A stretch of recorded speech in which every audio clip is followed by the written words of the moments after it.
Chapter 1, The Golden Mirage. Welcome to Synapse Daily. Imagine a vast city of shimmering glass. It rises suddenly from shifting orange sands. The year is exactly 1980. The desert heat is absolute and punishing. Saudi Arabia dreams of a lush green Eden. Oil money flows faster than clear water. Top engineers map the empty, silent dunes. They plan a futuristic paradise in the dust. Nature says this project is completely impossible. The king says it is finally time. The blueprint defies every known physical law. Can man truly conquer the ancient dust? What happens when billions of dollars fail? This is the legendary Lost City. It is a ghost of a forgotten future. The sun hits the glass like a hammer. Shadows stretch across the burning landscape. The scale of this vision is truly terrifying. Everything depends on a single, bold idea. Can we force the sand to yield life? The world watched with held breath in 1980. Architects drew lines in the scorching wind. They promised a miracle under the sun. But the desert never truly sleeps. It waits for the first human mistake. The Golden Mirage was ready to begin. Chapter 2, Petrodollars and Petroglyphs. The 1973 oil crisis changed the world forever. Riyadh suddenly became the world's largest bank. Suddenly, every impossible dream seemed very possible.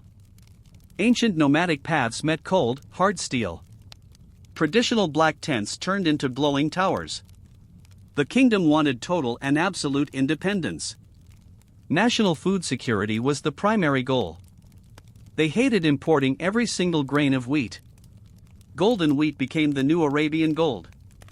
But the desert soil was essentially dead. The sun was a silent, vertical killer. How do you farm inside a massive furnace? They needed a radical and dangerous design. They needed a high-tech miracle city. The ambition was terrifyingly vast and deep. Money was never an issue for the planners. They bought the best minds in the world. Computers arrived in the middle of nowhere. Satellites looked down at the empty waste. A new empire was rising from the oil. But petrodollars cannot buy new laws of physics. The sand creates a very heavy tax. History was written in oil and salt. The struggle for survival had a new face. This was a war against the climate. Chapter 3, The Architect's Fever Dream. International firms flocked quickly to Riyadh. The world's top minds drew impossible lines. They proposed modular, high-tech climate hubs. The city was designed as a giant machine. Huge glass domes would trap all moisture. Massive solar arrays provided the needed power. It looked exactly like classic science fiction. The year 1980 was the peak era. Retro-futurism met the dark Arabian night. Every single building served the central farm. The city was the garden itself. The garden was the entire city. Living and growing were finally one thing. No human had ever tried this before. Was it pure genius or total madness? Blueprints covered miles of expensive paper. Models showed a paradise of steel and leaves. Air conditioning was the heartbeat of life. Without the machines, everyone would perish. The design was a beautiful, fragile trap. The architects ignored the warnings of history. They believed technology was a perfect god. The desert smiled at their shiny drawings. The fevered dream was becoming a reality. Chapter 4, Tapping the Deep Blue. Where does the life-giving water come from? The deep desert hides a prehistoric secret. Ancient aquifers sit many miles below ground. This water is over 20,000 years old. Scientists call this precious resource fossil water. Once used, it is gone forevermore. The 1980 plan tapped this hidden sea. Enormous electric pumps roared to life. They pierced through the prehistoric, dry rock. The thirsty desert began to drink deeply. White steam rose from the hot sand. The scale was beyond any human belief. Millions of gallons flowed every single hour. It was a finite treasure for a dream. Nature began to count down the days. The pressure in the wells was massive. It felt like touching the Earth's veins. This water saw the last ice age. Now, it watered a modern glass city. But the clock was ticking very loudly. Fossil water does not fall as rain. The supply was a beautiful, dying gift. The engineers ignored the empty bottom. They celebrated the first green sprouts. Chapter 5: The Glass Canopy. The heat would melt every single crop. So, they designed the ultimate protective shield. Enormous glass structures rose toward the sky. They used advanced, high-tech cooling cycles. Think of a miles-wide, shimmering greenhouse. Inside, the recycled air stayed perfectly cool. Outside, the ground turned into molten lead. Birds died mid-flight from the extreme heat. Inside, delicate roses in wheat flourished. The visual contrast was hauntingly beautiful. A thin skin of glass held life. It stood between life and certain death. One small crack could end everything instantly. The atmospheric pressure was truly immense inside. Could modern technology hold back a god? Maintenance crews worked during the dark nights. They cleaned the glass with specialized robots. Dust was a constant and heavy enemy. The sun tried to bake the interiors. But the fans hummed a steady tune. The light was filtered through expensive coatings. It looked like a dream of emeralds. People walked in shirt sleeves in the desert. It felt like a different, cooler planet. Nature watched the glass box with envy. The canopy was a fragile, human miracle. Chapter 6: The Social Experiment. The city needed a very dedicated people. It wasn't just built for simple farmers. Elite scientists moved into the extreme heat.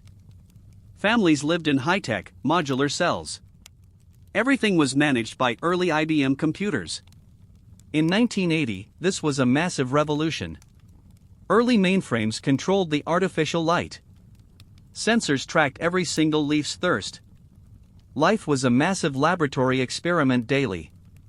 No streets existed, just climate-controlled tunnels. Humanity lived in a pressurized, metal box. Personal privacy vanished for the greater cause. Would you live inside a glass jar? The psychological toll grew very fast indeed. People missed the feel of real wind. The dream started feeling cold and sterile. Children grew up without touching real soil. Every breath was filtered by a machine.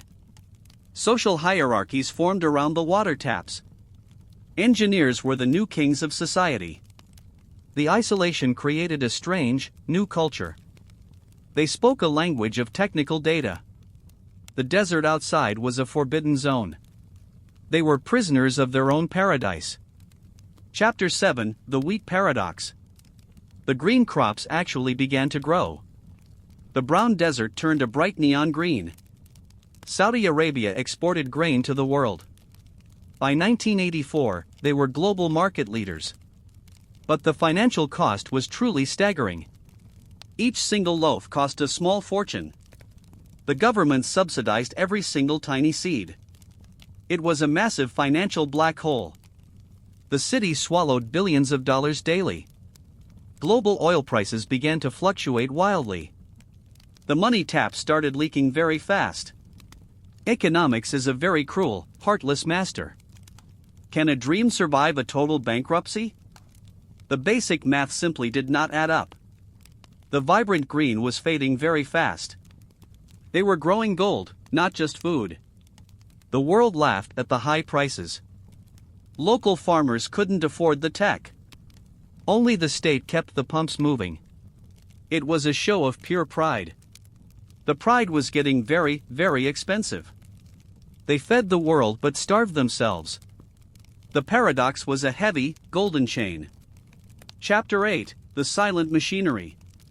Constant maintenance was a long, losing war. Sand is the ultimate and final enemy. It grinds heavy steel gears to dust. It pits the very expensive, thick glass. The 1980 machinery struggled every single day. Air filters clogged within just a few minutes.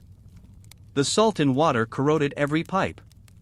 Heavy steel beams began to rust quickly. The desert was slowly reclaiming its territory. Engineers worked in 50-degree heat daily. The city screamed in mechanical pain. Constant, costly repairs drained the human spirit. The city of tomorrow aged very rapidly. It looked ancient within only a few years. Nature never stops its silent, grinding attack. The sound of fans became a rattle. Lubricants failed in the boiling, dry air. Spare parts took months to arrive there. The gleaming metal turned a dull gray. The machines were tired of the heat. Sand found its way into every circuit. The heartbeat of the city was skipping. The desert was winning the slow war. Chapter 9: The Vanishing Aquifer. The precious fossil water was finally dying out. The underground water levels dropped hundreds of feet. The massive pumps had to go much deeper. The daily energy cost became truly lethal now. The ancient, prehistoric sea was almost empty. The desert's very blood was completely gone. Without water, the expensive glass city shattered. The ambitious agriculture city slowly began to choke. The lush green circles turned a dusty brown. The 1980 vision hit a hard reality wall. You cannot ever cheat the ancient earth. The water was the city's only living soul. The soul had departed the dry pipes. Panic set in at the central headquarters. Every morning, another well ran bone dry. The engineers looked at the red warning lights. They had spent 1,000,000 years of water. It took only 4 years to waste it. The ground began to sink in some places. The pressure was gone from the planet's veins. The dream was thirsty and dying fast. The end was very near for the garden. Chapter 10: The Political Shift. The late 1980s brought new, violent wars. Regional stability started to crumble very quickly. National defense became the new, urgent priority. The huge budget for glass dreams vanished. The agriculture city was quietly, slowly abandoned. The king redirected the remaining gold elsewhere. The desert Eden lost all official support. High-ranking officials stopped visiting the site. The futuristic towers stood completely silent now. The talented dreamers moved back to the cities. A cold bureaucracy buried the final plans. Everything ended with a simple stroke of pen. A whole world ended on that dark day. History moved on from the site very quickly. The guards left the main gates wide open. Computers were turned off for the last time. The silence was louder than the old fans. The desert wind claimed the empty hallways. The political wind had changed its direction. The dream was now an expensive liability. Chapter 11: The Ruins of Tomorrow. Today, the hungry sand has finally won. Sad ruins peek through the high orange dunes. Skeleton frames of old glass domes remain. Rusted, dry pipes lead to absolutely nowhere. It is a modern and tragic Ozymandias. The 1980 project is mostly forgotten now. Only satellite photos show the geometric patterns. Perfect, ghostly circles sit in the wasteland. They look like ancient, alien crop marks now. Nature has erased the expensive, thick glass. The harsh sun bleached the heavy steel. The wind sings through the broken holes. A lonely monument to massive human ego. Silence is the only remaining resident there. The sand fills the old, climate-controlled rooms. Scorpions crawl over the dead computer chips.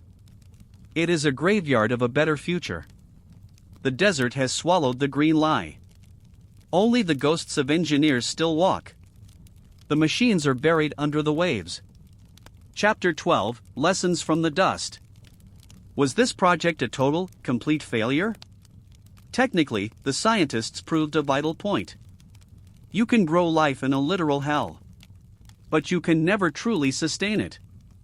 The 1980 plan taught us a lesson. Natural resources are not truly, perfectly infinite. Modern technology always needs a human soul. And nature always wins the final war. Modern Saudi cities learn from this today. The New Line project follows this path. Is history simply repeating its own mistakes? Are we truly smarter or just bolder? The desert remembers the pride of 1980. It waits patiently for the next dream. We must respect the limits of the sun. Energy has a very real, physical cost. The dust tells the story of our limits. Listen to the wind in the ruins. It whispers about the next grand failure. Chapter 13: The Echo of Ambition. Thank you for joining Synapse Daily. The unbuilt city still haunts our minds. It represents our deepest, most human desire. To create life from a void. To defy the ancient natural order. We are a species of builders. Even when the foundation always shifts. The 1980 project remains very vital. A ghost story for modern architects. A warning for the very wealthy. Keep your eyes on the horizon. The sand is always moving. The sun is always watching us. Goodbye from Synapse Daily. See you in the future.